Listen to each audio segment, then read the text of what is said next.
Okay, everybody, welcome to yet another Nova Scribes. It's nice to have you here tonight. We've got Nevada Lane. I'm super excited to have Nevada with us. Just a little bit on her. So Nevada is the founder of Lane Change Consulting. She blends 20 plus years of experience and expertise in facilitation, coaching, visual thinking to create environments where people can fully learn, grow together, and make a real impact. She's a certified coach. She's a facilitator, an adjunct professor. She's also a LinkedIn learning instructor and a proud female business owner. Nevada's mission is to leave people feeling more alive, more connected, and more prepared to make a purposeful difference in the world. We asked her here tonight to be a part of our Process Talk series. That's where we invite somebody who is very accomplished in our field, and she is, to talk through how she does what she does from start to finish. So Nevada, it's great to have you on. Do you want to, did I miss anything in your introduction? Anything else you want to say? No, that's great. It's actually super fun to be on. And yeah, I've also feel like I've known Brian for so many years now. And Tim, nice to see you, and old friends and new faces too. So yeah, really nice to be on with you. And I hope that today can be, since it's kind of a small group, we can really have a conversation. Also, I know most of you are really experienced, so like let's play around with like what actually feels feels fun and helpful to share today. Yeah, to your point, if you want to go off mute, ask any questions, I'll have my eye on the participant window and I'll just call on you if I see that you're off mute. Okay. Like Cheryl, you got anything? No. Okay. Cheryl went on mute. Good for you. We were practicing there. It was a good run through. All right. So what I would love to do, Nevada, is to pull up a couple of your examples because, I got to be honest with you. I see your work and it's like, I don't even want to do this anymore. You're that good, right? It's like, why do I even bother? So let's take a look. I'm going to go ahead and share my screen. And you provided a couple of these in advance. So if you don't mind, just kind of take us through start to finish, paint a picture for us. How in the world, like what was behind this one? Yeah, I tried to pick a few examples that were like content heavy. I mean, I think my aim is to really always honor the contents at the room. Like coming from a facilitator background, I will pretty much never write words on the chart that have not been that don't directly come out of someone's mouth. That's really important to me. So I tried to pick things here that were sort of content heavy, but I kind of where there was sort of some interesting structure that I wove in, or not as much structure I would have liked, because those are sometimes fun to see when it's just kind of messy and lacks structure. But this one, I thought the structure turned out pretty well. Um, this was a big gathering of kind of tribal leaders um, in Minnesota. Hmm. And I think for this one, as you all do, I probably had the title on first.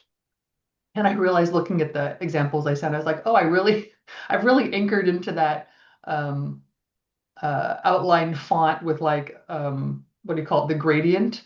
You know how Hmm. like I feel like when I was starting graphic recording, I had all these different titles, and now there's like three titles I do. Apparently, this Yeah. is what I do all the time now because most of the charts have that on there. Um, but I thought this one was kind of interesting. I think what happened, this was an 8 foot long paper, and there were seven. I knew there were going to be seven tribes reporting out, so that's kind of what I knew in advance. And so I must have drawn like circles. This is a few years ago, Hmm. right? But I sort of drew circles in pencil to outline where I was going to capture that content. And then as they were talking, I sort of remember having the sense of like, oh, wouldn't it be cool if like there was this swoosh coming out the bottom where I captured the title of the name of the tribe and then sort of contained the report out in that circle. And then had those going. And that was, one of those things that happens in the moment was sort of a happy coincidence or like something that comes out of, your intuition as a recorder.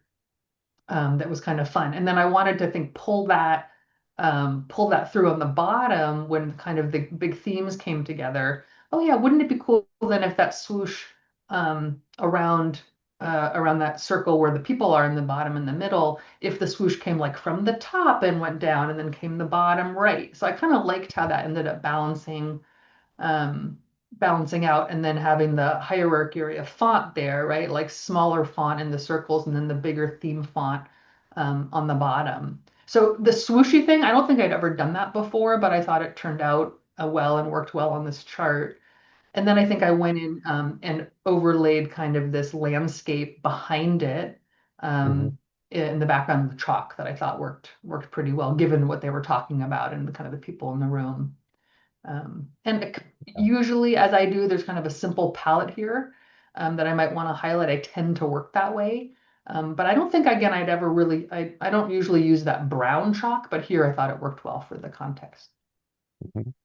One of the things that's always impressed me about your work in particular is that you have a real consistency of style. And I find it a lot easier to navigate and read a chart where you're not, it's not like every nugget of information is done in a different color or a different lettering or a different, container. And so how did you pick that up? That's also a very Grove thing to do, but how did you learn to do it? Say again, what's the question is around the, ask Well, me like that again. consistency of style. Let me give you an example. So Oh, if you oh, take a look at the bottom, Salish, Rosebud, PPCD, right? Those are all done in the same style, and even the call outs above them.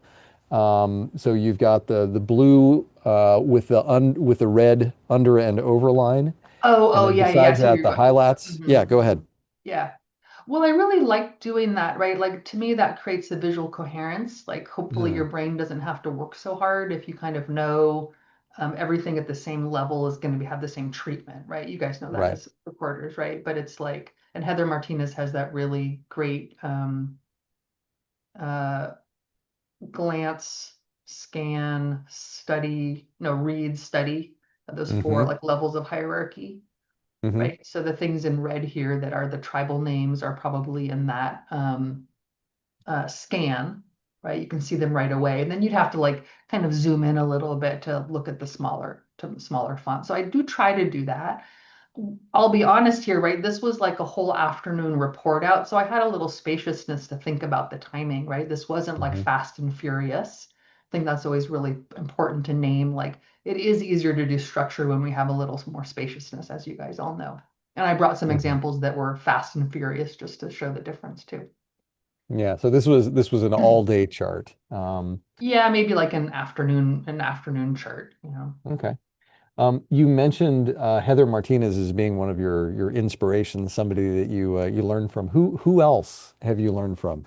Who else do you Oh, take I love inspiration that from? question. Yeah, I love like who our teachers were. I mean, Anthony Weeks was somebody's Hmm. work that I copied a lot. Like he sometimes I remember sending him a photo of a chart in the early day and I was like, I just want you to know that I used your exact title. I used your arrows. He's like, yeah, I see that. Thanks for letting me know. Hmm. I think that he was a big inspiration early on, and also Avril Orloff for sure. Hmm. I used Yeah. to obsess about her work and really found her. I still think her work is so gorgeous and clean and beautiful. So those are probably the two biggies. Yeah. Yeah. They are pretty amazing, the two of them. Cool. And you said that you did some chalk work here. Is that the blue of the sky? Yeah, I just want to say Tim knows. I think Tim and I kind of have a similar style in the same vein. And I think Sam Yeah. Brad is kind of in our vein too. I would say that too. Um, the chalk was in the background. Hmm. Yeah, I just added the chalk in the background. The blue might, if I'm as I'm looking at it, I might have colored that in Photoshop after now that I'm looking at it. But the Yeah, I I was going did to do ask. chalk in real That, time. Hmm. it's really, really hard. I'm glad to hear that you do a little bit of Photoshop after the fact because, like, especially using a really, really light color, unless you've got like a high resolution scanner, can be really difficult to Photoshop and then clean up digitally. Hmm. So how do you? I mean, is that a challenge for you? Are you pretty good at? Are you pretty good at cleaning chalk? I'm terrible at it. It's not super elegant, but I think like there's another example in here where I didn't clean up the chalk and it looks pretty good. Okay. And frankly, I don't do my own chart cleaning anymore, so I outsource that. And then every now and then I'll put a little bit of extra color, but I really try not to go back and do any touch-ups in Photoshop of stuff after. Ooh, Like, that might be a reference for the show notes for later if you've got somebody that you want to, if you don't mind sharing. yeah, Yeah, you if you guys don't might mind doing also that. already know her, Jessica Landau. She used to be with Yeah. Landau Chartworks, and she's based in Yeah. Canada now, but she's awesome at chart cleanup. Yeah, she's really good. Yeah, it's a good one. Um, Tell me about your people because, I've noticed that you have about like three different styles of people here. Well, not on this chart, just across your charts. So tell me about how you approach drawing, yeah, figures. Oh yeah.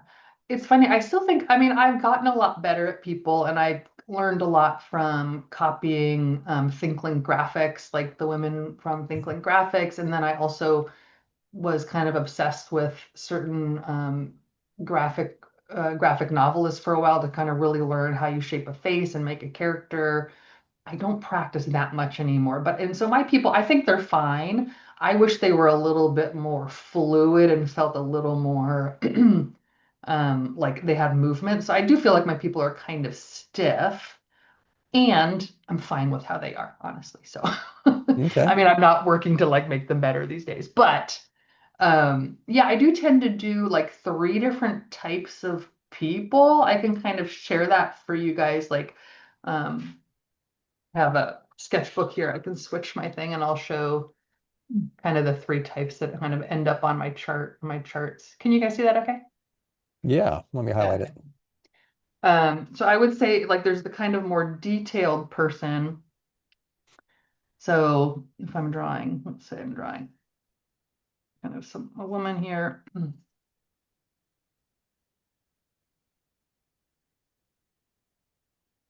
And so I'll actually do the whole face and maybe she'll have whatever's happening for her.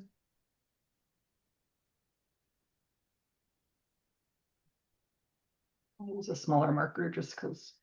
Hmm. So that might be like my more detailed, person that I would put in. I'm not sure what's happening in here. And then if I'm working really quickly, I tend to have the people that kind of are like this. Like if I just need to like show a bunch of bodies doing something, you know. And as you're drawing, I just want to point out, notice how gestural this is. We don't have nice, clean lines that join each other. Like this is fast and gestural, right? That's more important. And it's as fast as she's going, like it's loose, it's flowy. And I think that this is a much more effective style than when you try to, draw precisely. There's just a lot more character in the line. Thank you for the demo. Lovely. And then the last third person that I learned this from Julie Giesecke actually, she would put these Mm. little just these little people like Oh yeah. totally saturated little people in her thing. And they can be so handy to like add a little bit of, saturation to elements. Like we know how powerful it is when you actually fill in an icon fully to create the richness and anchor on the chart. And I was like, oh yeah, you can do a lot with these little just totally black characters, right? And they can add Hmm. a lot of personality too. So those are the three that kind of show up, like, obviously lots of time, a little bit of time, and then kind of Hmm. backfill is usually what happens. Yeah. Thanks for Yeah. the screenshot, Tim. That's lovely. So do you always draw, and I should say outline in black and then go back and color in, or do you ever draw in color? Um, I do outline in, oops, sorry guys. You're good. Yeah, I do always outline in black. And like this is, I know, something that goes against the Grove teaching, which is where I kind of grew up. Hmm. But like I tend to use like this is my palette, like how I think about it. And this is when I'm teaching too. It's kind of what I share. It's like Um, and again, I'm not saying I'm right. It's just kind of how I build. And I know a lot of people use a lot more colors. But for me, I tend to think about having a base color, which is always going to be black, like my primary color that I'm going to use for text and filling in icons. And I should say the base is for me going to be, text and also then icons always. So like every icon you see me do is going to be in black, usually in permanent, so that I can go back and fill it in. And then my primary color is going to be, like something like that. And then I'm going to choose some accent that kind of works to highlight stuff and fill stuff in. And then I'm going to have a shadow, right? So my basic palette is going to look something like, and there's, endless infinite combinations. But that's kind of how I think about it. And then, yes, I'm going to have a few colors that I go and fill in and, fill in icons. And if there's an apple, I'm going to use red or whatever. But this is kind of how I think about what the colors that I put in my hand when I'm starting a chart. And then, I'm gonna add brown if there's a tree or whatever. But that's kind of how I think about it. Yeah, that's awesome. I want to, in chat, Ace says it also gives the appearance of depth. Love that. So thank you. I'm going to loop back on something that you mentioned before really quickly.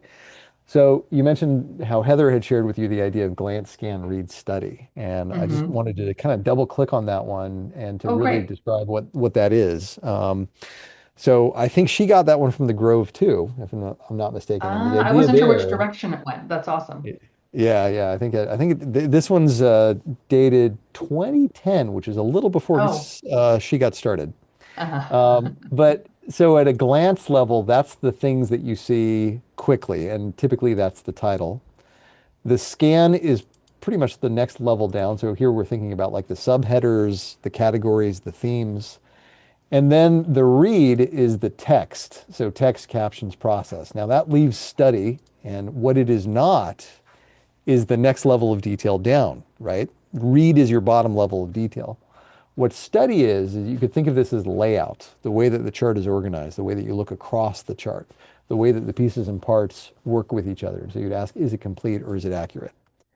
And Nevada, just because you brought up glance, scan, read, study, I wanted to do one more click on that one. I hope that's okay with you. Yeah, I just learned something from what you shared. I always thought of study as another layer of detail, like a little bit of text Mhm. coming off your, let's say you have a title, then you have subheaders, and then you have some bulleted copy, and then you have something smaller next to it. I would have thought of that as study. Mhm. So this is nice to see this, that it actually means something different from the Grove's point of view. I've actually heard it described a few ways. That's the way that I learned it. So of course it's right. No, it's the first time you hear something, you're like, well, that's it. I mean, it could be something else, but that's the way that it was explained to me. Hmm. All right, let's go back to your charts then. Whoops, didn't mean to do that. All right, this one.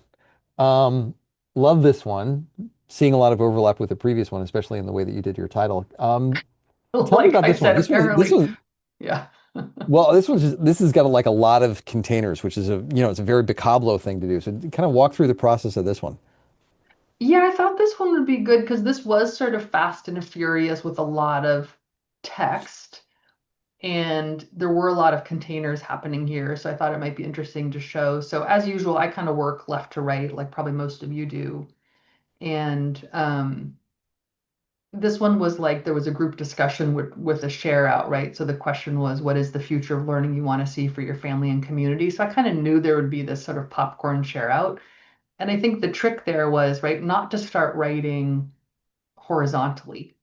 So it's like I had to make the decision before I started to write on that angle so that then I could have those chunks of content be slightly angled and go in different directions because I kind of knew already I wanted to do that paper, like a little piece of paper for the container. So that was Mhm. kind of the key decision point there when I first started capturing that content was to write at an angle and have those little pieces at an angle. And then they created that kind of block on the left-hand side. And then I knew I wanted a little bit of spaciousness between that and then the other content that was coming. So then I did one of those, that big yellow arrow that looks kind of smooshed Mhm. to show that like the directionality of that. And then, yeah, then there were obviously these other kind of blocks that were happening. And I chose to do kind of the circles for the containers there. And I kind of liked how it worked the signals of change on the bottom right, where like the anchor point is that newspaper headline with kind of the circles around it and building off that. But this was one of those ones that was like, okay, yeah, there's a lot of content and it's all kind of the same, right? If we think about it, most of it is almost like at that read level. There's not a lot Mhm. of glance, like the signals of change on the bottom right as the kind of header there might be a glance, and then the couple things are glance, but there's almost too much at just the read level. So it's like, well, how do you distinguish between stuff that's at that read level in a way that makes the chart interesting and engaging still is sort of like a question that sometimes um, it's helpful to consider, right? You can make so that you're not having all the content be horizontal and across, right? Okay, what can Yeah. be kind of swoopy, right? Um, and how do you so to keep it interesting? Yeah. Yeah. So you've got a good question in chat from Amanda about the wavy text in the middle, or I'd even say like including your title. Did you give yourself maybe like a pencil as a guideline to be able to write at that along that curve? I probably did for the title. I usually will take the the pencil and do, especially if it's across the whole top like that, do a Hmm. little wavy line. I don't usually do the pencil for the wavy text. Um, but I probably did do the pencil for, I bet you I did the pencils for the little paper things. Like if I know myself, I kind of went back and I went over them and then went over them in black. But yeah, probably not for the wavy text. Yeah. If anybody's interested in, especially the lettering style in the middle, like the one that says educational. So Renata Algala just did a Nova Scribes on the special effects of lettering. I'm going to drop the link to the YouTube in chat. Don't click on it, otherwise it's going to start playing. Just save it for later. Okay. What I really love about this chart, Renata, is that I mean, there's a lot, but the stipple background, which is, something that I learned from you and I started doing just because it's such a great way to fill the negative space without it being like too overwhelming.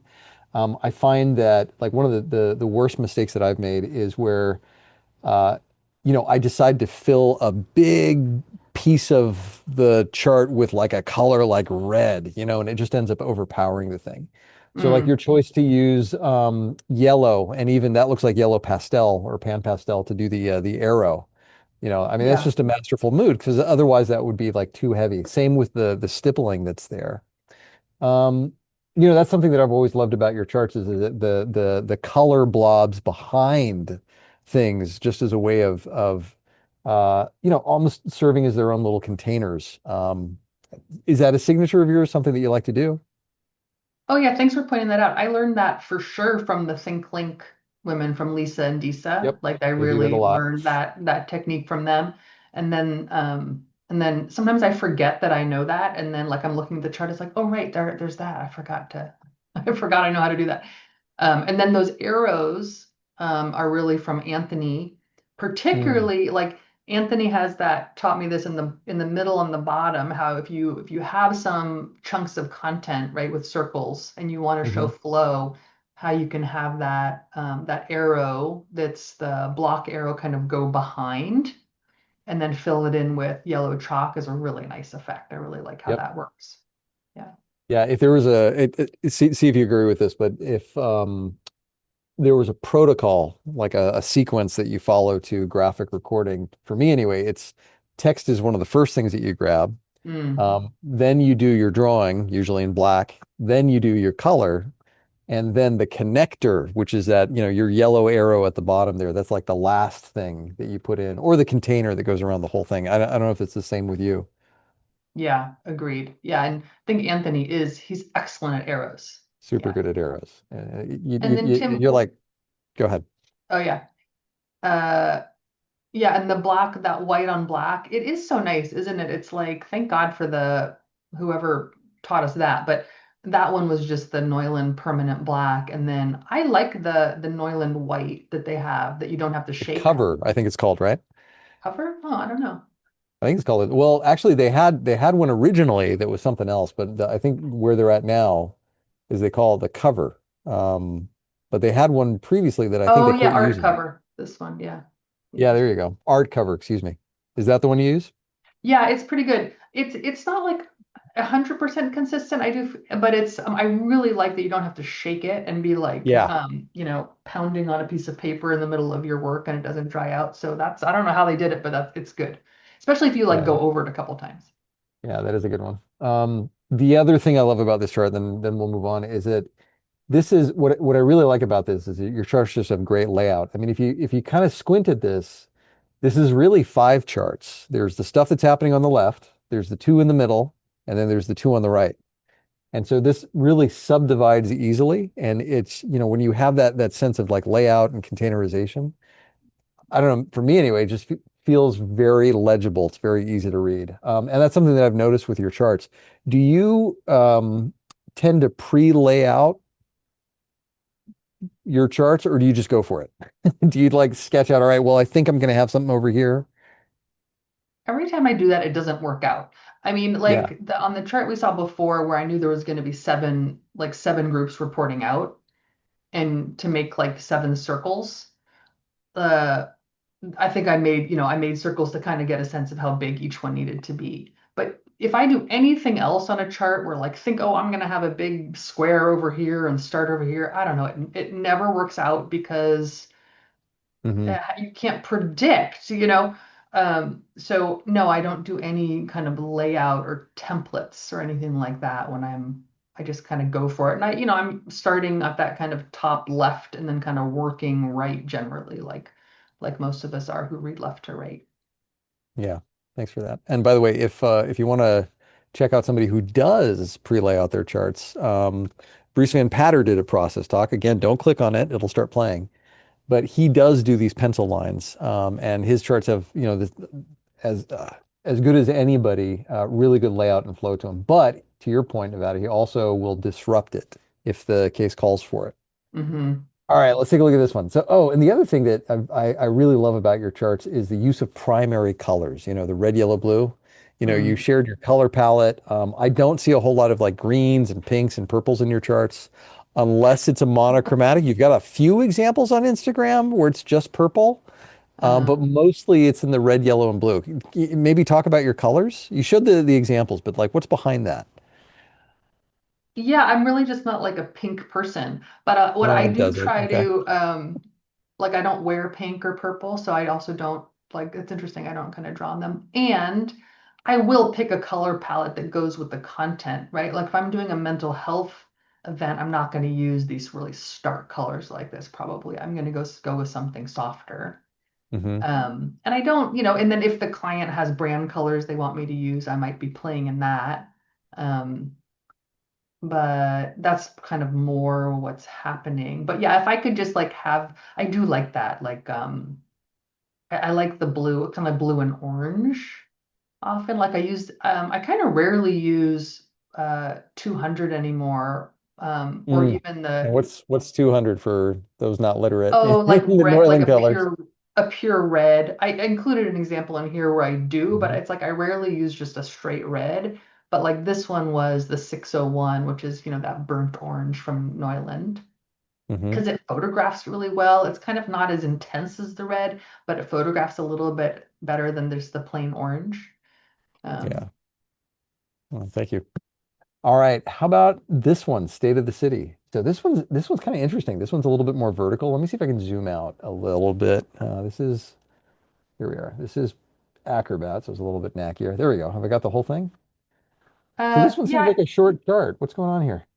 yeah. Well, it was short because it was kind of a short talk. So I just Mm. I cut off the edge, which is the beauty when you don't sketch out a whole chart and try to do something on the right side of the chart. It's kind of a great lesson of the importance of working left to right so that you're not Mhm. having something way on the right and then having a weird space in the middle. I threw Mhm. this one in because I did it like 2 days ago, and I thought, oh, just show something really recent. Um, and it was like a talk of a bunch of nonprofit leaders, and they were all over the place. So the Mhm. chart is a little bit all over the Yeah. place, which I think is something that we need to like, like the chart reflects often the structure or the lack of structure in the conversation, right? So they did have these three kind of buckets: the what, the so what, the now what, which is that the framing from liberating structures.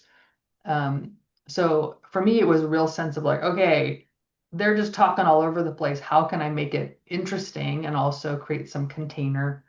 um, so I thought it was kind of interesting. So on the top left, I started with these rectangles, right? Like stuff was coming out, and there was like I did these four rectangles of um, of content writing Mhm. horizontally, and then I thought, oh dear, this is going to be a really boring chart if I just keep writing that way.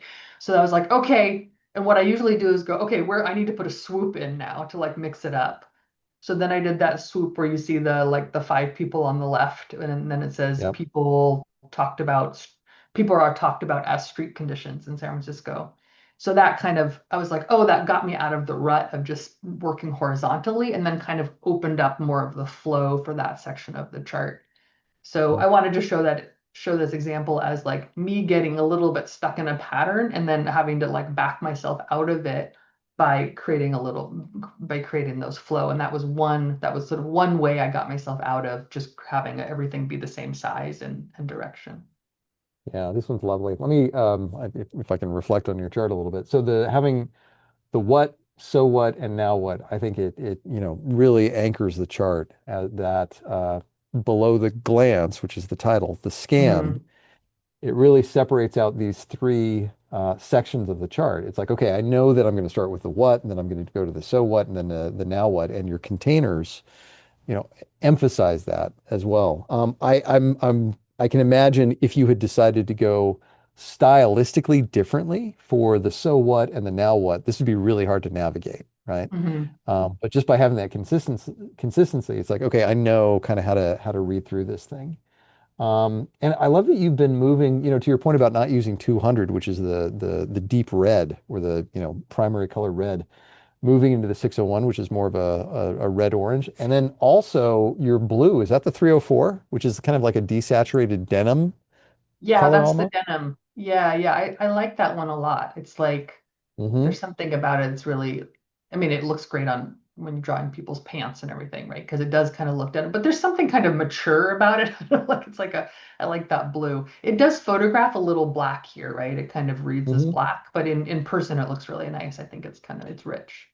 Yeah, and you can tell, especially when it's next to the black.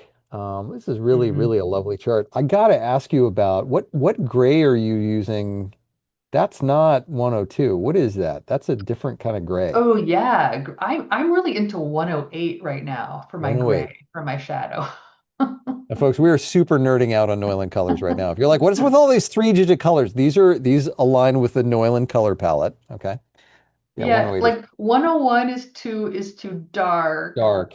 Like 108 is like, yeah, it's kind of a nice medium. I kind of It's like very that. warm. Yeah, that's nice. Yeah. Emily says, I also dig light grays. All right, I'm going to throw a curveball at you. This is not something that we planned for. Okay. You Mm. ready? Oh God. I'm going to show you something from the deep, deep archives. I'll have to figure out like how old this is. But do you remember this chart? I do remember that. Yeah. Okay. So, I mean, and the only reason that I pulled this is because this is not the Nevada Lane color palette, right? So, how did you make the decision to go with these, like the purple and like that electric tennis ball green? Like, how did you, what was going on there? Oh my God. Well, as I recall, I had been working at this company like twice a week for a year, and I was like so bored with doing that. I'm like, oh my God. I could have A, been running out of all my other inks. That would have been in something I did. Or B, like, I gotta try something new because I'm dying. Yeah, That's probably why I chose that palette because I never use purple. boredom But is I a is kind an of like it excellent here. example. Yeah, it works great. I mean, the kind of monochromatic with that light green as the accent, I think it works really, really well. And you can probably tell just how old this is based on the interface from Instagram. Like it doesn't look anything like that anymore. Yeah, I like Um, how it also goes AI question mark. Like we yeah, didn't like even know it was coming. Yeah. is that going to be a thing? There's electric cars or the future. I know. Yeah, this is an old one. Well, thank you for going there with me. I've been cyber stalking you for years. I hope you know that. All right, thank you for the variation. Let's take a look at the next one. Here we go. Yeah. So what I love about this one, especially compared to the last one, is that this one just seems like light and ethereal and airy to me. So tell me about this chart. Mm. Well, this was another one where I had a little bit of time because I kind of knew what working really closely with the facilitator, kind of knew it was coming. But as I recall, I did not know what I was going to do from a structure point of view. And it like, I think I had drawn this, and I don't know exactly, I don't remember actually what the first move here was. But what was cool was like okay, I do remember I made this bold move, like there was a circle in the middle and um and I had these sort of things radiating out, and I thought, okay, I'm gonna try to put stuff in there. And I thought, but oh my God, what if there's too much content? What if there's not enough Hmm. content? And it worked out like perfectly. But that was a risk, right? It was a risk to have that, to think, okay, you kind of want it all to be the same size and be radiating out from this thing. And it actually just worked in terms of having the right number of themes and still honoring the content that came from the group. So that was a little bit of luck that was on my side. Um, but I liked how the themes that you kind of know right away that the stuff on the left and the right are both themes that are part of the same bucket, but even though they're on different sides of the chart, right? There's Hmm. something nice about that. Like your brain kind of registers that those are part of the same content area. Um, and then again, I wanted to use like I wanted to have ground, given that what we were talking about, Yep. and use land as kind of the anchor. And this is all chalk that then was scanned that was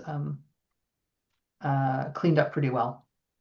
Now, Nevada, let me ask you, were the participants in the room, were they speaking in these nice, neat categories of tools and objectives and bringing back, or was it just kind of an open conversation? Well, they didn't use, as I recall, they didn't do anything with like sticky notes or anything. Yeah. So I think it was actually, I might have had a sketchbook there kind of listening for the bigger themes and then kind of Hmm. capturing them and had then a little bit of time to transfer them onto the chart because I think I was trying to do a little bit of higher level listening with Hmm. that group. Um, and this was probably a whole morning that I had. Like this might have been the morning, and then that other chart you saw was the afternoon graphic. Um, so there Yeah, so was some spaciousness in that. you're being super modest, so I'm going to blow your cover and like, get inside your brain and explain like this is like some next level stuff. I can't do this.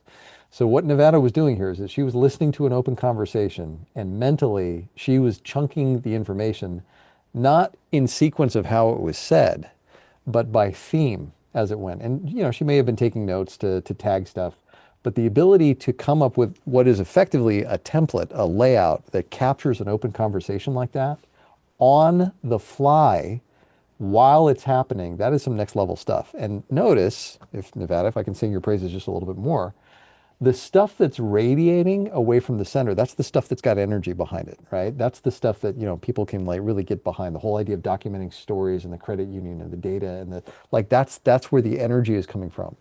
And then the objectives and what we're bringing back, like those are the factors that are kind of coming into this, that are, working their way into this. And then the stuff on the bottom, the grounded stuff is the things that are really, really concrete, the what makes it real. The policies, the surveys, the marketing, like you need all of those factors and those enablers in place. So she put it in the ground. Now, that's one thing to do if you've got a template that's already been designed and you've instructed your participants to speak in that format. It's a totally different ball game to listen to an open conversation and be able to do that on the fly. Nevada, this one's masterful. It's just amazing. I wish my brain worked like that. It doesn't. Mm, thanks. I do think there was a little bit of, I was sort of amazed at how well it worked out. So, because it doesn't always work out that way. So, a little bit of luck came my way too. Again, you're being modest, but thank you. This is really, really amazing. When I saw this chart, I was like, whoa, okay. We could spend the whole whole hour just talking about this one, but we won't. We're gonna move on. All right, here we go. Now tell me, this one's great. Tell me about this one. Okay, I wanted to bring this one because it's like an example of, okay, first of all, this is foam core instead of paper. So I wanted to Mhm. bring foam core. Again, it's kind of that like red, yellow color palette because it was at YouTube and they wanted their red all over the place. But this was an example where it was like the canvas wasn't actually big enough for the amount of content. So it's much more compact than I kind of like. And like, okay, how do you make it work when that happens? So kind of what happened was I took up, so Kim started talking and it sort of started on the left and there was sort of this stuff happening and it was great. I got like she told a story about a dog, so I wanted the dog in there, and she told a story about this guy Bob, so I got Bob, right? And then there were some questions from the audience, and I was like, oh my God, I have half the chart left, and she's taking questions already.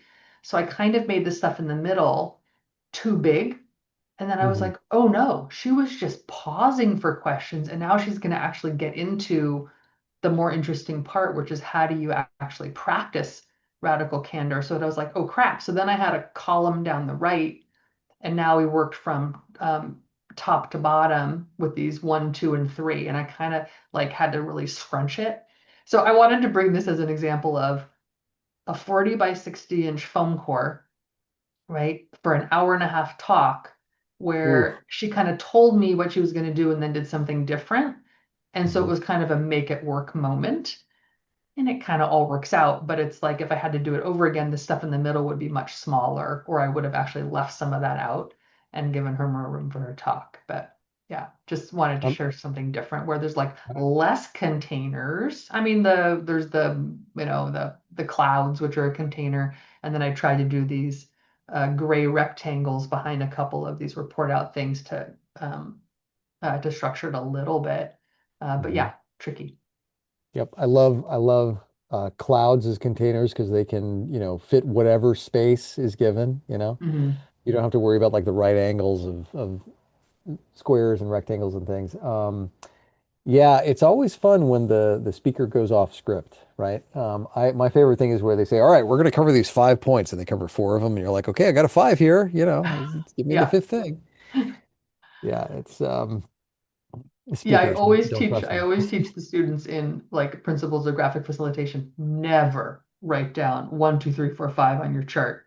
I know it's Exactly. tempting. Never. Yeah. Yeah. I've got to ask you about your shadows on Radical Candor. Um, they're kind of breaking my brain a little bit. So tell me about like your drop shadows on the title. Oh, okay. Why are they breaking your brain? I think I just have the red and did black as the drop shadow, and then maybe there was a little gray. I can't tell. But I think I Okay. just did the line on the black drop shadow on the left. I thought just for whatever reason, when I looked at it, it just didn't, I don't know. It was like I just couldn't visualize it for some reason. But Uh, I was like, wait a minute, are these on the right side? But they are. They're all, light sources on the right, shadows on the left. Just for some reason, I was like, what's going on there? Um, no, it's a great one. And thank you for sharing how you manage that.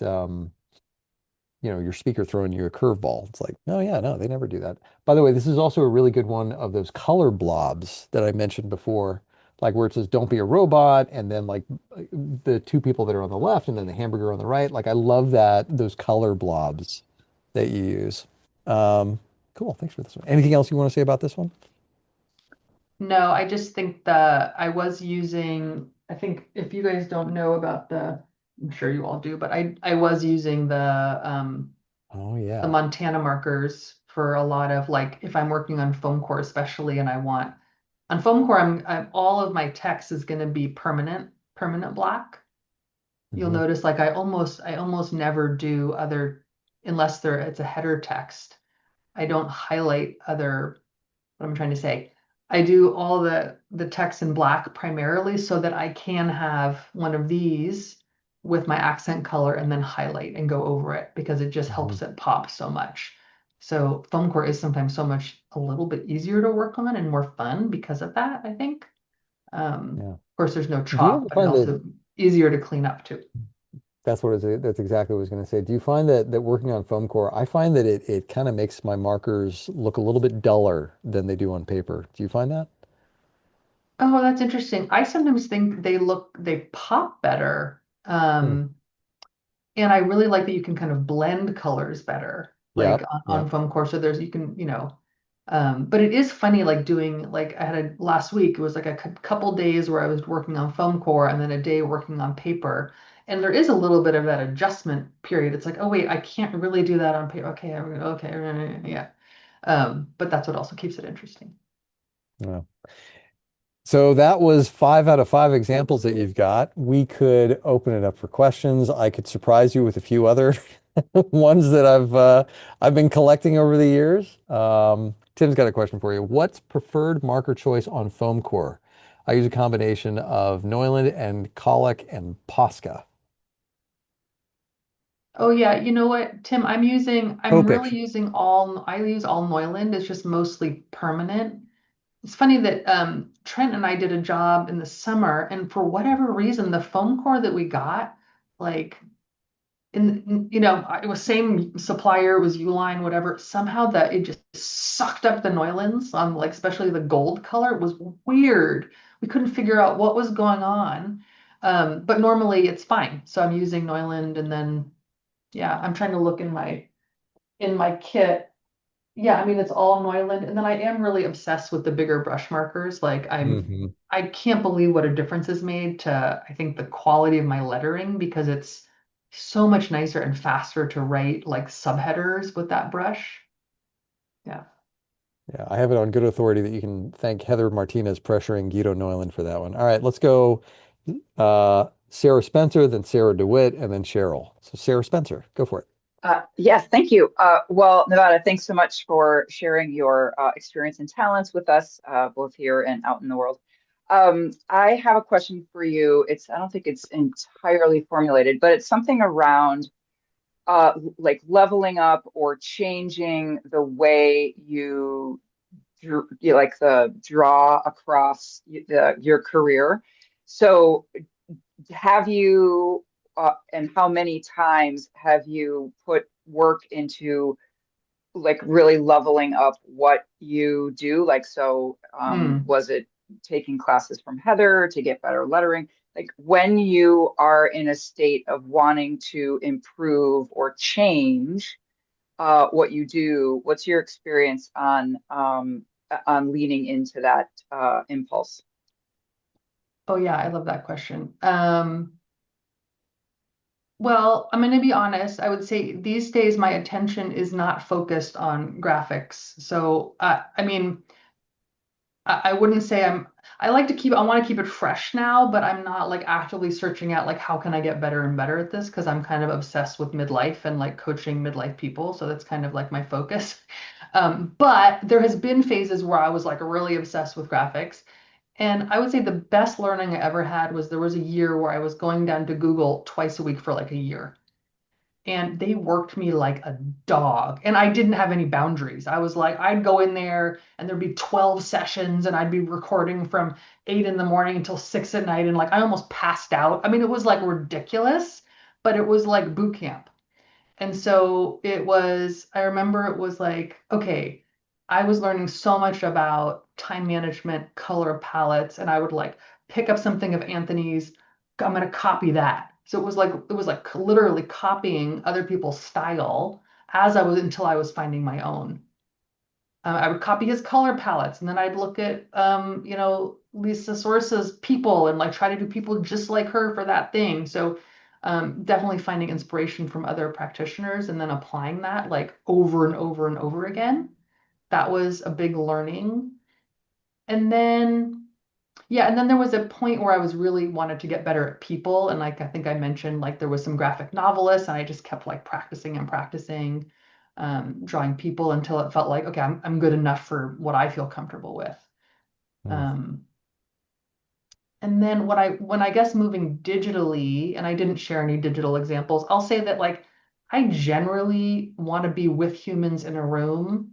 And I'm in the Bay Area, and most of the time lately, the work that I'm being asked to do is in person, and I love that. And I'm so happy not to be working, facilitating online and digitally.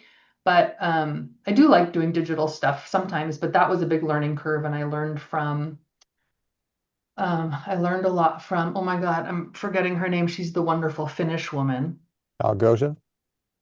No, she's Finnish.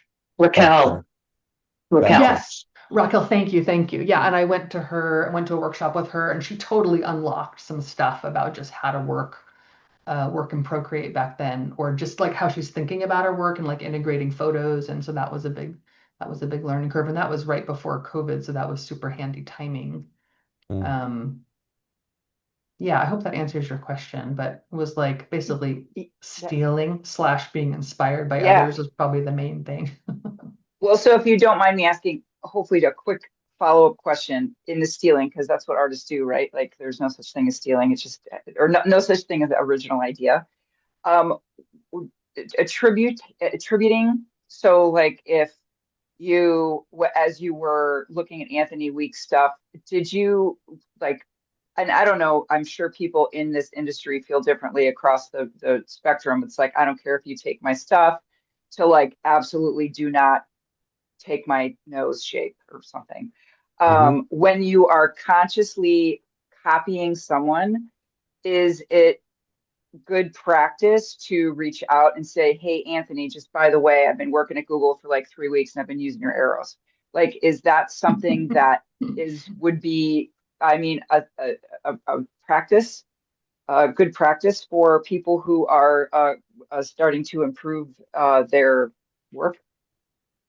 I mean, like part of me wants to say, yes, that's lovely to do. And part of me, it's like, well, nobody owns that way of drawing an arrow. Like it's not trademark.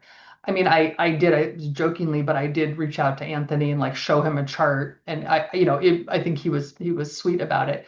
Um, and I think that's a nice thing to do to show that you're inspired like by their work. Um, and coming out of my hand, it's going to look different than coming out of your hand, right? Even if it's your arrow type. So I think that's something just for us to remember. It's like I don't think you can trademark a font. Like if I like kind of how you do and I start practicing it, it's like, is it really your font or is it just Yeah. like now it's like a slanted font with all caps that looks a little architectural? I don't think anyone owns that. Um, so I don't think you need to reach out to the person. I think it's nice to be like, hey, I love your work and I'm inspired by it. I've done that with lots of people over the years. But Great. All So right. Well, let thank you me so add much. on this, if I may, because there are a couple of folks in our industry that have a very distinct and unique style that I'm not going to name, but I will drop in chat. That if they see you drawing in their style, they will come after you. Okay. Now, I think that by and large, that there's a lot of people out there that kind of adopt the same visual vernacular, sort of like what Nevada is saying. So if you take a look at like Kelvy Bird and Riley Dow, I mean, their work is very, very similar. You see the people that come mhm, out of the Grove and like star people, Nevada, when you did your demo of here's how to draw a person, those folks in the middle, yeah, kind of star people, kind of not, a little bit close to it. mhm. Um, I found out last week, somebody pointed out to me, like, hey, Brian, go to this website of this new up and coming graphic recorder. And I went to their website, and my graphic recordings were on their website, unattributed, right? As if it was their own work. Now, I think that's a party foul, right? Oh It's a little yeah, bit different. Okay. that's different. Yeah, That's different. Right. Thank you. I appreciate that. So that was a that's a little bit, no. that's interesting. So, I'm trying to figure out what to do about that. But I agree with Nevada. I think it's like, this is almost, I hate to say it, but it's almost a universal style at this point. And it's really, really hard to like attribute it back to, okay, where did this come from? Because it's all, we're inspiring each other. Unless it's super, super unique, like the way that Kelvy draws or a few those other people draw. I think that this is kind of, like I said, universal. And, it's going to look different coming out of your hand, as you said, Nevada. By the Mm. way, you did answer, but you brought up another question. What's this new thing that you're interested in? Oh yeah, there's no graphics involved. Well, actually, occasionally there's a couple of graphics, but yeah. Um, it's interesting. So I took my first graphic recording class when my daughter was 1 and now she's turning 21. So it was 20 years ago. So I always know how long I've been doing this work, right? So 20 years.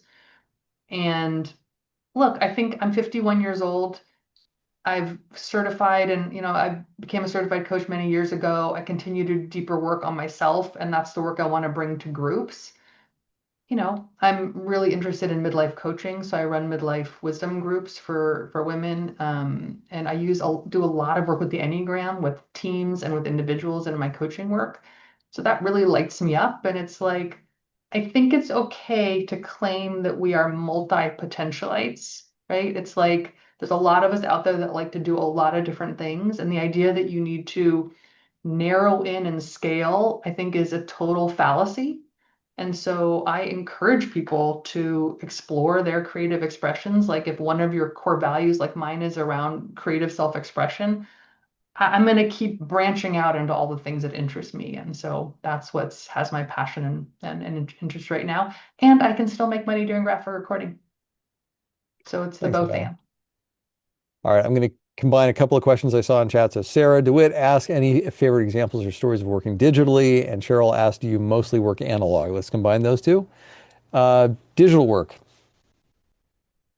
It's really weird. Like lately, I just don't get asked to do digital work. I do strategic illustration. And actually, my process now with doing that kind of work is I do a lot of the intake with the client and the sketching and kind of the strategic illustration part of that. And then I actually work with an illustrator and like hand off my approved sketches, and then they put it in Illustrator, and we go through the 4 rounds of revision that way. So that's how I've grown into doing that work now. It's like it really doesn't make sense for me to be in a production role where I am in my career, and there's people that do that better and want to do that. Um, so that's kind of how I work with strategic illustration. And then when digital graphic recording comes up, I like it, I enjoy it, and I just don't do it that much anymore. Hmm, thanks. And then Tim says, do you have any examples of panel discussions? Oh, you mean our like the worst thing that is the graphic recorder ever has to do? Yeah, of course I have panel discussions where you're Yeah, like, how come you oh don't like God, it's panel a discussions? I think fireside that chat. I'm gonna what's wrong shoot with panel myself. discussions? I think they're lovely. What don't you like about panel discussions? Well, it's always this idea, like, as someone who's like you always want to like have the question with the answer. Well, humans don't talk like that, right? So the moderator asks the questions, as you guys all know, and then the panelists say whatever they want and go off on things. So I think it's like I think there's the least organized of all the work. I may Uh, just happen to have a panel discussion of yours right hey, here look where I at can get at you. it. How about that? How's that one? That's actually pretty well structured. I don't know what like what my stars like aligned, but um yeah, whenever I hear fireside chat, I just kind of go, oh God, here we go, you know. But I think that's when we give ourselves a little bit of grace for like again, the content isn't that structured. So to expect your chart to be beautifully structured doesn't really make any sense. Yeah, but look at how you did it though. So there's consistency of style, there's containers, there's good flow to it. You added some directionality behind the whole thing. I mean, yeah, I think it's lovely. I don't see what you don't like about panels. I think this one looks great. Yeah. Tim All said, I right. mean, Tim also said, do you draw all the faces? No, I don't do faces. And I am not good at like drawing faces in real time. So if ever you see if like this one, I think I drew her because I don't know, somehow that worked out okay. But often I'll, as you guys maybe also do, I draw it on photo and in Procreate first and print it out on a sticker and then plop it on the chart. Because when you photograph it, they can't tell, and I don't want to insult anybody by like my bad drawing. But I Hmm. only do it for like the main person. I don't do all the heads for panels. That's too labor intensive. Yeah. Just because we're a little bit past time, I'm going to go ahead and stop the recording. But before I do, Nevada, it has been great to have you. Don't go anywhere. We'll keep you for just a couple minutes after that. But let's go ahead and stop the recording. As we do that, let's give Nevada a big Nova Scribes. Thank you very much. Yay! It was great to have you. Great to be here with you. It's fun to chat, to do yeah, to like nerd out and be able to see the colors of the Northern marker.